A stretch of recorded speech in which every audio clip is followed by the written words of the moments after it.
সিনেমার শুরুতে ড্যাসাং ক্লাবের গোলকিপার ডুও ইউ ওয়াংকে মিস্টার জিন নামের একজন মিটিংয়ের জন্য ডাকে। সে তাকে পরের ম্যাচে জেনে বুঝে অন্য টিমকে জিততে দেওয়ার জন্য একগাদা টাকা দিতে প্রস্তুত ছিল। এমনিতে ডুও ইউ এর ক্যারিয়ার খুব একটা ভালো চলছিল না। গত কয়েক বছরে সে বেশ কিছু ঘটনা ঘটিয়েছিল।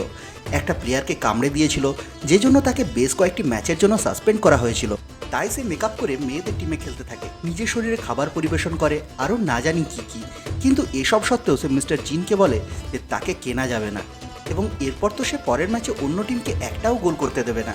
ম্যাচ চলাকালীন সে একটা দুর্দান্ত গোল আটকায়, কিন্তু তারপর ওভার কনফিডেন্সে 5টা গোল খেয়ে নেয়।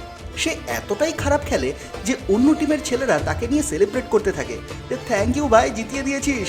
টিম থেকে বের করে দেওয়ার জন্য ডুও ইউ দুঃখ পেয়েছিল, কিন্তু তার একজন সাথী খেলোয়াড় এবং বেস্ট ফ্রেন্ড স্যাং জোয়াং তাকে বুঝিয়ে কোচের সাথে কথা বলতে নিয়ে আসে। কিন্তু সেখানে কোচ তার বাম্পার বেইজ্জতি করে বলে, ওই দেখ বেটা, তোর জায়গায় কুত্তাটা খেলছে আমাদের টিমে, সেও ভালো খেলে তোর থেকে। এটা শুনে স্যাং জোয়াং রেগে যায়। সে কোচকে বলে, যদি আমার বন্ধুকে টিমে ফেরত না নেওয়া হয় তাহলে আমিও টিম ছেড়ে দেবো। টিম ছেড়ে দিবি? যা ছেড়ে দে, আমাদের টিমটা আরো ভালো হয়ে যাবে, ফালতু প্লেয়ার সব বেরিয়ে গেল। বাড়ি ফেরার সময় একটা লোক রাস্তা পেরোতে গিয়ে তাদের গাড়িতে ধাক্কা খাওয়ার নাটক করে। মেজাজ তাদের এমনিতেই খারাপ ছিল, তাই তারা তাকে ধরে প্রথমে তো 3-4 বার গাড়িতেই মারে এবং তারপর তার শরীর দিয়ে কাপড়ের মতো গাড়ির কাজ পরিষ্কার করতে থাকে। তখনই সেখান দিয়ে যাওয়া একটা মেয়ে সাহজু তাকে দেখে ফেলে এবং তাদের বিরুদ্ধে আন্দোলন করতে থাকে। সেখানে উপস্থিত জনতা লোকটিকে পেটানোর জন্য তাদের জেলে ঢোকায়। মিস্টার জিন তাদের জামিনে ছাড়ায় এবং ডুও ইউকে বলে যে সে কোনো ফুটবল কোচ নয় এবং এর আগের দিনে যে মিটিংটা হয়েছিল সেটা তার ব্যক্তিত্বের পরীক্ষা ছিল।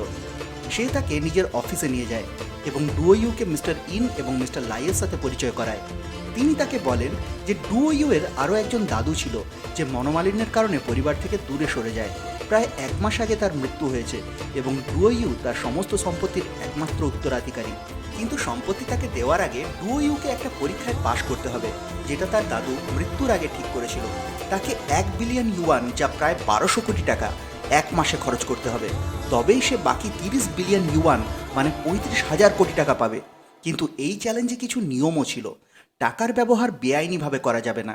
মাসের শেষে তার কাছে তার কেনা বাড়ি বা গাড়ি কিছুই থাকা চলবে না। সে এই টাকাগুলো কাউকে উপহার দিয়ে বা চ্যারিটিতে ওড়াতে পারবে না। সে সর্বাধিক 100 জন লোককে কাজে রাখতে পারে, কিন্তু তাকে তাদের সার্ভিসেস অর্থাৎ যে কাজের জন্য তাদের রাখা হয়েছে তা তাদের করতে দিতে হবে। সে নিজের কেনা দামি জিনিসগুলোকে নষ্ট করতে পারবে না। কোনো জিনিস ইচ্ছে করে মার্কেট ভ্যালু থেকে কম দামে কিনতে পারবে না। এবং শেষ নিয়ম এটা ছিল যে সে কাউকে এই গেমের বিষয়ে বলতে পারবে না। কিন্তু যদি সে এই পরীক্ষা না দিতে চায় তাহলে সে 10 মিলিয়ন ইউয়ান নিয়ে চলে যেতে পারে। সেক্ষেত্রে বাকি টাকা ট্রাস্ট ফান্ডেই থাকবে এবং মিস্টার লাই ও মিস্টার ইন সেটা যেভাবে খুশি ব্যবহার করতে পারে। ডুও ইউ চ্যালেঞ্জটি নিয়ে নেয়, যার পর মিস্টার জিন নিজের একজন অ্যাকাউন্টেন্টকে তার সমস্ত খরচের হিসাব করার জন্য বলে। এটা অন্য কেউ নয়, সাহাজু ছিল। তাকে জেলে ঢোকানোর বদলা নেওয়ার জন্য ডুও ইউ তাকে তক্ষুনি কাজে বহাল করে। সে স্যাং জোয়াংকে নিয়ে ব্যাংকে নিজের টাকা দেখতে যায়। এত টাকা একসাথে তারা জীবনেও কখনো দেখেনি। সিন্দুক থেকে বাইরে বেরোনোর পরই তারা ব্যাংক থেকে পাওয়া টাকা উড়াতে শুরু করে। ডুও ইউ ব্যাংকের সব গার্ডদের বিপজ্জনক রকম মাইনে দিয়ে কাজে বহাল করে। এরপর সে নিজের ফুটবল টিমের কাছে যায় এবং তাদের বলে যে সে তাদের এবং চাইনিজ মেন লিগের সব থেকে ভালো ক্লাবকে ভাড়ায় নিচ্ছে, যাতে স্টেডিয়ামের মেরামতির কাজ শেষ হওয়ার পর সে দুটি টিমের মধ্যে ম্যাচ করাতে পারে। কিন্তু তারা সবাই এটা শুনে তার উপর হাসতে থাকে। তাই তাদের নিজেদের কথা বিশ্বাস করাতে সে জেসিবিতে করে টাকা ফুটবল গ্রাউন্ডে ঢালা করায়। সে কিছু গাড়িও ভাড়ায় নেয় এবং নিজের পুরো টিমের সাথে সেখান থেকে হোটেলে যাওয়ার জন্য বেরোয়। রাস্তায় সে সাজুয়ের সাথে আলাদা গাড়িতে বসে এবং তার উপর লাইন মারতে থাকে, যা দেখে সাজু বলে, no, I have a boyfriend. জলদি তারা একটা রাজকীয় হোটেলে পৌঁছয়। এমনিতে সেখানে শুধুমাত্র সদস্যদের ঢোকার অনুমতি ছিল, কিন্তু ডুও ইউ ম্যানেজারকে এক্সট্রা টাকা দিয়ে সমস্ত হোটেলটাই 1 মাসের জন্য ভাড়ায় নিয়ে নেয়। ম্যানেজার খুশি হয়ে সবাইকে ডাইনিং রুমে নিয়ে যায়। যেহেতু ডুও ইউ এই টাকাগুলো নিজের কর্মচারীদের উপর খরচ করতে পারত এবং ফুটবল টিম ভাড়ায় নেওয়ার পর তারা একরকমভাবে তার কর্মচারী হয়ে গিয়েছিল, তাই এসব কিছুই শর্তের নিয়ম অনুসারে বৈধ ছিল। সে ঘোষণা দেয় যে সে একটা ইনভেস্টমেন্ট কোম্পানি চালু করছে, যা সিইও হবে স্যাং জোয়াং। এটা শুনে সে খুবই আবেগপ্রবণ হয়ে পড়ে। কিন্তু সে কিভাবে জানবে যে ডুও ইউ তাকে সিইও শুধুমাত্র এই জন্যই বানিয়েছে কারণ সে 1 নম্বরের বোকা, এবং ডুও ইউর পুরোপুরি বিশ্বাস ছিল যে সে সমস্ত টাকা ডুবিয়েই মানবে। ডুও ইউ নিজের সর্বশক্তি দিয়ে টাকা খরচ করতে শুরু করে। কোটি টাকার হেয়ার কাট থেকে শুরু করে দামি গাড়ি, ফার্নিচার ও কাপড় ভাড়া করা পর্যন্ত সে টাকা ওড়ানোর কোনো সুযোগই ছাড়ে না। সাজু তাকে বোঝাতে গিয়ে বলে যে যদি সে এভাবেই ফালতু খরচা করতে থাকে তাহলে 6 মাসেই তার সমস্ত টাকা শেষ হয়ে যাবে, যা দুর্ভাগ্যবশত তার প্ল্যানের থেকেও 5 মাস বেশি। এরই মধ্যে সাজুর বয়ফ্রেন্ড জিয়ানিন লু সেখানে আসে। সে কিছুক্ষণের মধ্যেই একটা বক্তৃতা দিতে যাচ্ছিল যে মানুষের কেন টাকার পেছনে ছোটা উচিত নয়। এটা শুনে ডুও নিজের সিন্দুক থেকে এক গাদা টাকা বের করে এবং জিয়ানিনকে বলে যে এই নে টাকা, মাস্টারগিরি ছাড় আর আমার কাছে মালির কাজ কর। এত টাকা দেখে তক্ষুনি সে মালি হতে রাজি হয়ে যায় এবং আনন্দের চোটে এক দুপে খেয়েও নেয়। সাজু তার এই রূপ দেখে বড় রকমের ধাক্কা খায় এবং তার সাথে ব্রেকআপ করে সেখান থেকে চলে যায়। নিজের ইনভেস্টমেন্ট কোম্পানির মিটিংয়ে ডুও যে কোম্পানিগুলো লোকসানে চলছিল সেগুলোতে বেশি করে টাকা লাগাতে বলে। তখনই সেখানে একটা আজব ধরনের লোক ঢুকে পড়ে যে তার যাচ্ছে তাই আবিষ্কারের জন্য ফান্ডিং চাইছিল। সে এমন একটা মেশিন বানিয়েছিল যেটার সাহায্যে মানুষ ডাঙাতেও সাঁতার কাটতে পারবে। এখানে তো টাকা ডুববেই ডুববে ভেবে ডুও তাকে দুর্দান্ত রকমের ফান্ডিং দেয় এবং এরপর তো সে এক ধরনের শার্ক ট্যাঙ্ক চালু করে দেয় যাতে সে উপস্থিত প্রত্যেকজনের আইডিয়াকে ফান্ডিং দিয়ে দেয়। পরের দিন যখন সে ম্যাসাজ করাচ্ছিল তখন তার ম্যাসাজার সাসা তার সাথে ডিংডং করার চেষ্টা করে। সে তাকে আটকানোর চেষ্টা করছিল কিন্তু সে মানতেই চাইছিল না। তখনই সাজু সেখানে আসে এবং ডুও সেখান থেকে বেরোনোর সুযোগ পেয়ে যায়। পরের দিন ডুও সাসাকে মিস্টার ইন এবং লাইয়ের সাথে গল্ফ কোর্সে দেখে। সে বুঝে যায় যে তাকে নিশ্চয়ই তারা দুজনেই পাঠিয়েছিল যাতে তারা ডুওকে কোনোভাবে এই চ্যালেঞ্জটা হারিয়ে দিতে পারে। লাঞ্চের সময় যখন বাকি সকলকে রাজকীয় খাবার পরিবেশন করা হয় সেখানে ইন এবং লাইকে ডুও ইনস্ট্যান্ট নুডল খাওয়ায়, কারণ শর্তের নিয়ম মোতাবেক সে শুধুমাত্র নিজের কর্মচারীদের উপরেই খরচা করতে পারবে। ডুও এক গাদা টাকা দিয়ে একজন আমেরিকান বিজনেস স্ট্র্যাটেজিস্ট মিস্টার লাটিফকে চায়নায় ডাকে এবং খাবার খেতে খেতে তাকে জিজ্ঞেস করে কোনো এমন ব্যবসা সাজেস্ট করো যাতে সমস্ত টাকা ডুবে যাবে। ওই বিজনেস কোচ এটা শুনে বিরক্ত হয় এবং বলে যে সে লোকেদের শুধুমাত্র সাফল্যের জন্য ট্রেনিং দেয়, ফেলিয়ারের জন্য নয়। সে খাবার না খেয়েই রাগ করে সেখান থেকে চলে যায়। ডুও টাকা খরচ করার একটাও সুযোগ ছাড়ে না। সে তার শরীরের প্রতিটা অংশের জন্য আলাদা চাকর রাখে। মিটিংয়ে সে জানতে পারে যে সে যে সমস্ত কোম্পানিগুলোতে টাকা ঢেলেছিল তাদের শেয়ারের দাম তো আকাশ ছুঁয়ে ফেলছে এবং তার ইনভেস্টমেন্ট ফার্ম প্রচুর টাকা কামাচ্ছে। এটা শুনে তার মুড খারাপ হয়ে যায়। আমরা দেখি সাজু একাই বাড়িতে বসে নিজের জন্মদিন পালন করছিল। তখনই জিয়ানিন লু সেখানে আসে এবং তাকে ফুল উপহার দেয়। সাজু ভাবে যে সে তার জন্মদিনের জন্য সেখানে এসেছে, কিন্তু সে তো সেখানে তার একটা আইডিয়ার ফান্ডিংয়ের জন্য তাকে দিয়ে সুপারিশ করাতে এসেছিল। সাজু ওই কেকটা তার মুখে মাখিয়ে দেয়।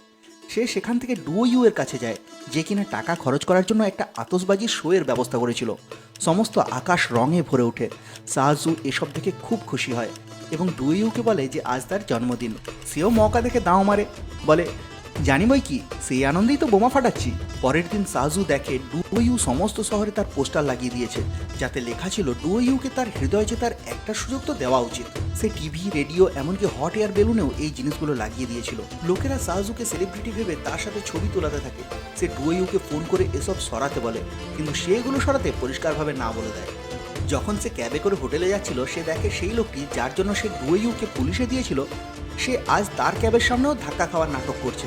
সে বুঝতে পারে সেদিন ডুও মিথ্যে বলছিল না। তার সাথে দেখা হওয়ার পর সাজু বলে যে সেও তাকে ভালোভাবে বুঝতে চায়। ডুও তার জন্য হোটেলেই একটা প্রাইভেট কনসার্ট করায় যেখানে তার ফেভারিট সিঙ্গার পারফর্ম করে। তারা একসাথে দারুণ এনজয় করে। সে রাত্রেবেলা তাকে ডিনারের জন্য বাইরে নিয়ে যায় যেখানে তারা ফুটবল খেলে এবং নদীর ধারে একটা রোমান্টিক ওয়াকেও যায়। পরের দিন যখন ডুও নিজের টিমকে প্র্যাকটিস করার বদলে পার্টি করতে দেখে তখন সে তাদের আনন্দের কারণ জিজ্ঞেস করে। স্যাংজওয়াং তাকে বলে যে তাদের ইনভেস্টমেন্ট কোম্পানি $1 বিলিয়ন প্রফিট করেছে। এটা শুনে ডুও তার মুখে ঘুষি মারে এবং ছুটতে গিয়ে পুলে লাফ মারে। যদি তার কাছে মাসের শেষে $1 থাকে তাহলে সে এক কানাকড়িও পাবে না। তখনই তার মাথায় একটা আইডিয়া আসে। সে সমস্ত মিডিয়াকে ডেকে ঘোষণা দেয় যে সে মোটা মানুষদের জন্য ইন্স্যুরেন্স স্কিম চালু করছে যার মাধ্যমে যে কোনো লোক মাত্র $1 দিয়ে রেজিস্টার করতে পারে এবং কোম্পানি তাকে 1 গ্রাম ওজন কম হওয়াতে $1 দেবে। মানে যদি কেউ 1 কিলো কম করে তাহলে সে $1000 নিয়ে যাবে। ইন আর লাই এটা শুনে খুব রেগে যায়, কিন্তু যেহেতু ইন্স্যুরেন্স একটা আইনসম্মত ব্যবসা তাই তার নিয়মের দিক থেকে পুরোপুরি বৈধ। সারা শহরের লোকেরা এই প্রোগ্রামের জন্য রেজিস্টার করে। যে কেউ নিজের ওজন কমাতে লেগে যায়। মানুষজন লিফট ছেড়ে সিঁড়ি ব্যবহার করতে শুরু করে। ডুওকে হিউম্যানিটেরিয়ান অফ দ্য ইয়ারের অ্যাওয়ার্ড দেওয়া হয়, যদিও সে স্টেজে দাঁড়িয়ে বলে যে এসব সে নিজের জন্য করছে, মানবিকতার জন্য নয়। কিন্তু সবাই ভাবে যে সে মহানতা দেখাচ্ছে। ফুটবল ম্যাচের দিনে হ্যান্ডটাই ক্লাবের ক্যাপ্টেন দাবি করে যে তারা এই ফালতু টিমের বিরুদ্ধে কম করে ডাবল ডিজিটে স্কোর করবে। যদিও ড্যাসাংয়ের সাপোর্টার অনেক কম ছিল কিন্তু তবুও তাদের টিম হেলিকপ্টারে করে গ্র্যান্ড এন্ট্রি করে। ম্যাচ শুরু হওয়ার পর স্যাং জুয়াং চোট খাওয়ার নাটক করে হ্যান্টাই ক্লাবের সবথেকে ভালো খেলোয়াড়কে রেড কার্ড দেওয়া করায়, কিন্তু এসব সত্ত্বেও তারা হাফ টাইমের আগে 8 গোল দেখে দেয়। নিজের টিমের ইজ্জত বাঁচাতে ডুওইউ তাদের সবাইকে বলে যে করেই হোক তারা যেন ডবল ডিজিটে না হারে, কিন্তু খেলা আবার শুরু হওয়ার পর তারা আরও একটা গোল মেরে দেয়। ড্যাসাংয়ের খেলোয়াড়েরা নিজেদের জান কবুল করে খেলে যে যাই হয়ে যাক তারা 10ম গোল খাবে না। তাদের আবেগ দেখে অন্য টিমের সাপোর্টাররাও তাদেরই সাপোর্ট করতে থাকে।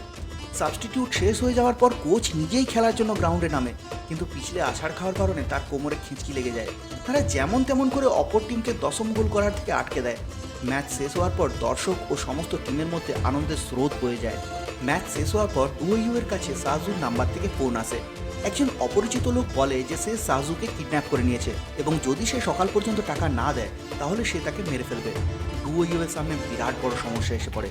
যদি সে টাকা কিডন্যাপারদের দিয়ে দেয় তাহলে সেটা চ্যালেঞ্জের নিয়ম ভঙ্গ করা হবে এবং সে এই চ্যালেঞ্জে ফেল করে যাবে।